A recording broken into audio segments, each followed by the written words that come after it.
जय हिंद। आज के विषय में समझेंगे पप्पू यानी राहुल गांधी के साथी नीतीश कुमार। इन दिनों इंडिया गठबंधन के दिग्गज नेता माने जाने वाले नीतीश बिहार की ओर से एक बड़ा स्टेटमेंट देखने को मिला है, जो कि यहाँ आप आर्टिकल के माध्यम से देखते हो। ये बिहार कास्ट सर्वे लाया गया है और ये पूर्ण रूप से आप कह सकते हैं कि राष्ट्रीय स्तर पे उथल पुथल मचा दी है। क्या इसमें कोई षड्यंत्र है? बीजेपी को पूर्ण रूप से घेरने की तैयारी है या फिर 2024 का चुनावी मामला से जुड़ा हुआ संबंध? हम चाहेंगे कि वीडियो को पूर्ण रूप से समझने से पहले आपके मन में कुछ ऐसे प्रश्न आना चाहिए ताकि आप इस सब्जेक्ट को गहराई पूर्वक समझ सको। वो ये है कि क्या बिहार कास्ट सर्वे का राष्ट्रीय स्तर पर कोई प्रभाव पड़ने वाला है? क्या इंडिया गठबंधन की ओर से ओबीसी में कोई फूट डालने की कोशिश की जा रही है क्या? ये भी समझेंगे। साथ में ये भी जानने की बेहद कोशिश रहेगा, जद्दोजहद प्रयास रहेगा कि आरक्षण की मांग कहीं फिर से दोबारा उत्पन्न ना हो जाए और पूरा तरह से इंडिया में हलचल न मच जाए। इसके बारे में जानने की कोशिश करेंगे। साथ में राहुल गांधी के षड्यंत्र में क्या बीजेपी को वाकई में ये फंसा सकते हैं पप्पू यानी राहुल गांधी? तो आइए इन विषयों के ऊपर स्टेप बाय स्टेप समझते हैं। दरअसल आपको याद होगा, बीते एक सप्ताह हो चुका होगा, लगभग एक सप्ताह से अधिक ही हो गया होगा, जब मैंने वीडियो बना के आपको बताया था। ये थंबनेल अगर आपने नहीं देखा जाके देख लेना कि क्या बीजेपी सरकार ओबीसी को मूर्ख बना रही है क्या? क्योंकि इंडिया गठबंधन के दिग्गज नेता माने जाने वाले राहुल गांधी की ओर से उन दिनों स्टेटमेंट आया था। यहाँ आप देखते हो, ये आर्टिकल 20 सितंबर का है, जहाँ इन्होंने कहा था कि इंडिया गवर्नमेंट की अगर देखा जाए ना तो 90 सेक्रेटरी में से मात्र 3 ही ओबीसी मेंबर है। तो ये एक गजब वाली बात है। इन्होंने ये भी कह दिया था राहुल गांधी ने कि ओबीसी का पूर्ण रूप से अपमान है। ये एक बड़ा स्टेटमेंट माना जाता है, क्योंकि तब तक अंदाजा यही लगाया जाता था कि अगर मैं आपसे पूछ दूं कि हमारे देश में ओबीसी की संख्या कितना है, शायद आप नहीं बता पाओ, क्योंकि ऑफिशियल डाटा ऐसा करके पेश नहीं किया जाता है।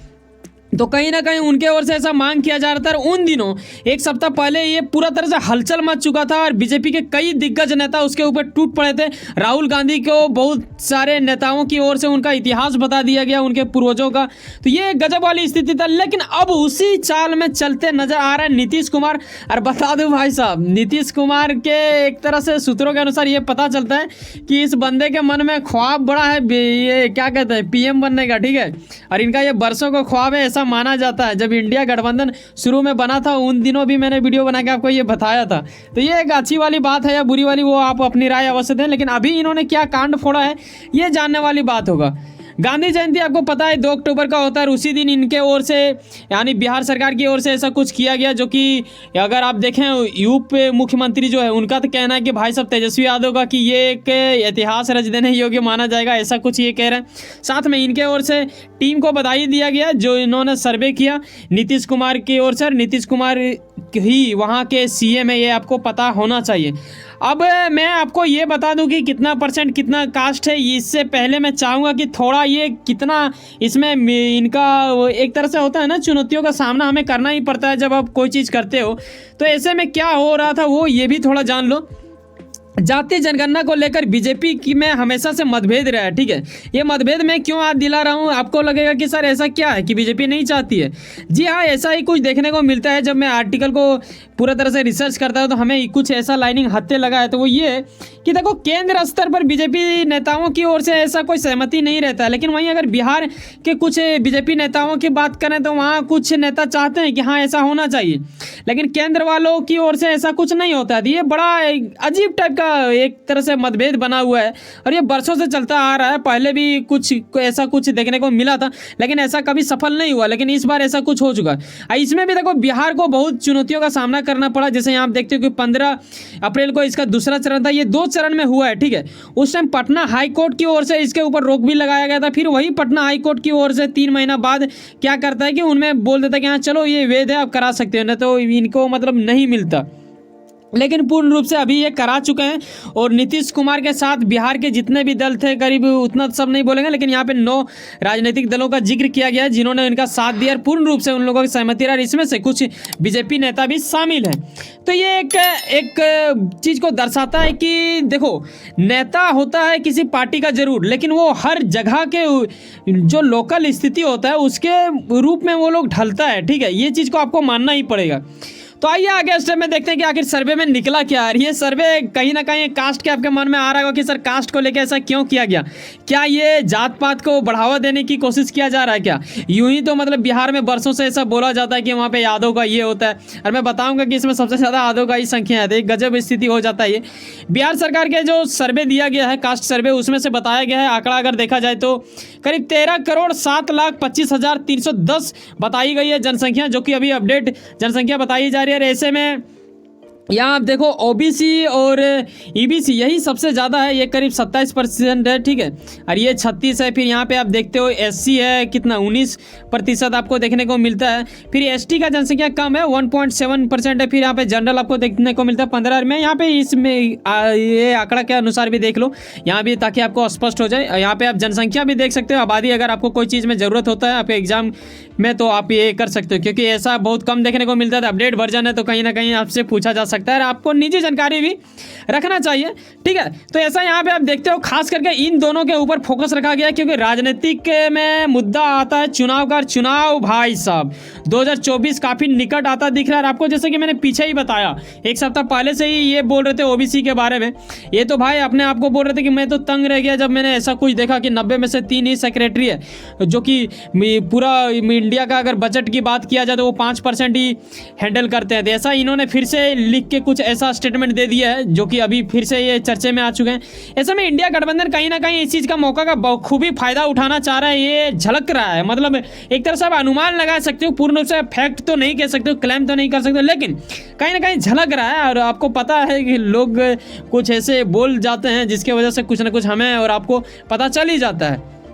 इंडिया गठबंधन के दिग्गज नेता राहुल गांधी का कहना है कि इन्होंने तो भाई साहब एक खतरनाक लाइन दिया है, वो ये दिया है कि जातिगत आंकड़े जानना जरूरी है, जितनी आबादी उतना हक। मतलब ये पूर्ण रूप से ये कहना चाह रहे हैं कि देखो ओबीसी, मतलब एक तरह से अनुमान के तहत मैं बता रहा हूँ कि ओबीसी काफ़ी ज़्यादा संख्या माना जा रहा है और ओबीसी को उस योग्य मिल नहीं रहा है। ये उन्होंने पहले भी बात किया था और इस बार भी इन्होंने फिर से किया है। और ये कहीं ना कहीं बीजेपी कहते क्या है इसके विपरीत में कि देखो यार, मतलब मोदी जी खुद बीजेपी है, ऐसा लोगों का कहना है, बीजेपी मानते हैं और ऐसा है भी। और लेकिन इनके पार्टी में कई सारे ऐसे लोग हैं, करीब 27% अगर देखा जाए, लगभग एक अनुमान के रूप में मैं बोल रहा हूँ, जो सूत्रों के अनुसार पता चलता है।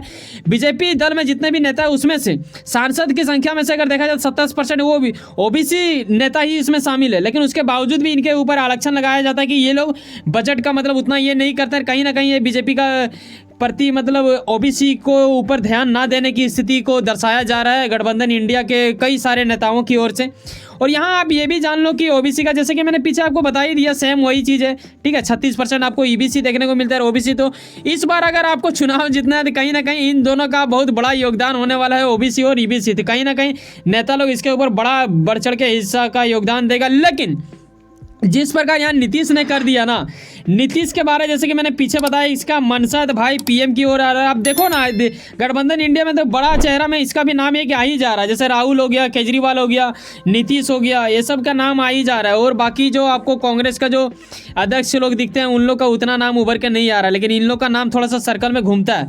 अनुमान यही लगाया जा रहा है कि जाति सर्वे जो हुआ है ना, ये ना सिर्फ बिहार के लिए बल्कि राष्ट्रीय स्तर पर उथल पुथल मचा देगा। यकीनन अभी मच रहा है, कई लोग ये इन चीज़ों के ऊपर चर्चा करने लगे कि आखिर यार वहाँ पे जब इतना है हमारे राज्य में कितना होगा, आपके राज्य में कितना होगा। सब लोग अपना अपना सोचने लगे। हाँ, एक बात जो आपको लगता है, हमेशा कई सारे लोगों का ये आरोप रहता है कि भाई साहब इंडिया में जितना भी चुनाव होता है यहाँ पे जाति पाति होता है क्या, हिंदू मुस्लिम होगा क्या।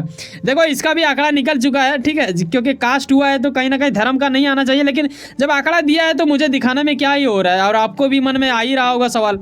देखो हिंदू की संख्या करीब देखा जाए तो 81% है, जितना आबादी वहाँ पे बिहार में दिखाया गया उसमें से।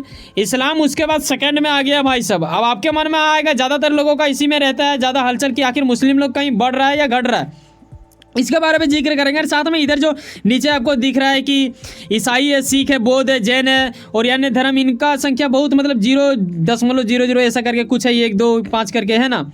तो आइए इसमें थोड़ा देख लेते हैं, थोड़ा तुलना करते हैं। 2011 की अगर बात करें ना तो उस हिसाब से देखा जाए तो मुस्लिम की जनसंख्या बढ़ी हुई है 17.7% अभी आप देख रहे हो, और हिंदू का देख रहे हो 82% है।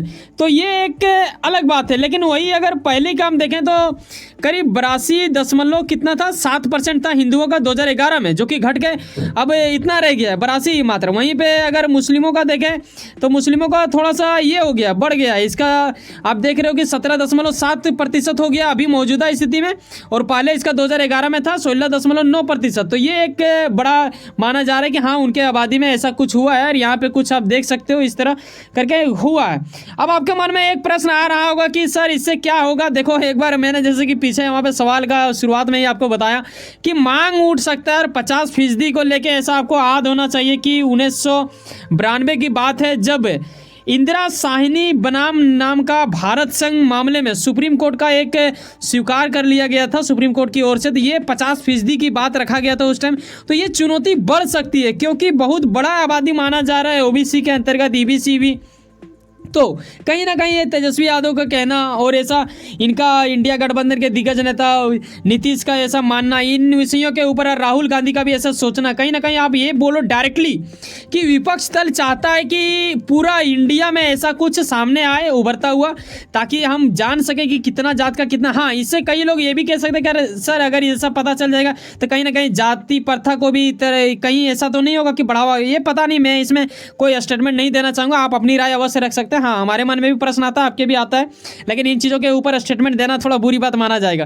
वैसे सुनो ना, कहीं ना कहीं कुछ ना कुछ काम करते होंगे, लेकिन अपने काम के प्रति काफी ज्यादा उम्मीद रखते होंगे, लेकिन आपका मेहनत आपका मंजिल बनकर मिले। सुनो ना, सब्सक्राइब कर low power of chance, sir जुड़े रहो मुझसे। चलो मिलते हैं किसी नेक्स्ट वीडियो में। जाने से पहले एक बात ख्याल रखना भाई साहब, अगर आपको वाकई में लगता है कि हमारे अंदर गुणवत्ता है, मैं आपको हमेशा से हर वीडियो में एक सही चीज़ का ज्ञान देता हूँ, सही चीज़ों को बताता हूँ, तो अपनी मेहनत की कदर करते हो, हमारा मेहनत का भी सब्र देखें। मिलते हैं किसी नेक्स्ट वीडियो में। एक सब्सक्राइब जो बिल्कुल फ्री होता है करके जाना, हमारे लिए बड़ा मायने वाला बात रखता है। पावर ऑफ चांस देने जा रहा है आपको चांस, और आप भी हमें दे चांस। मिलते हैं किसी नेक्स्ट वीडियो में। बाय, जय हिंद, जय भारत।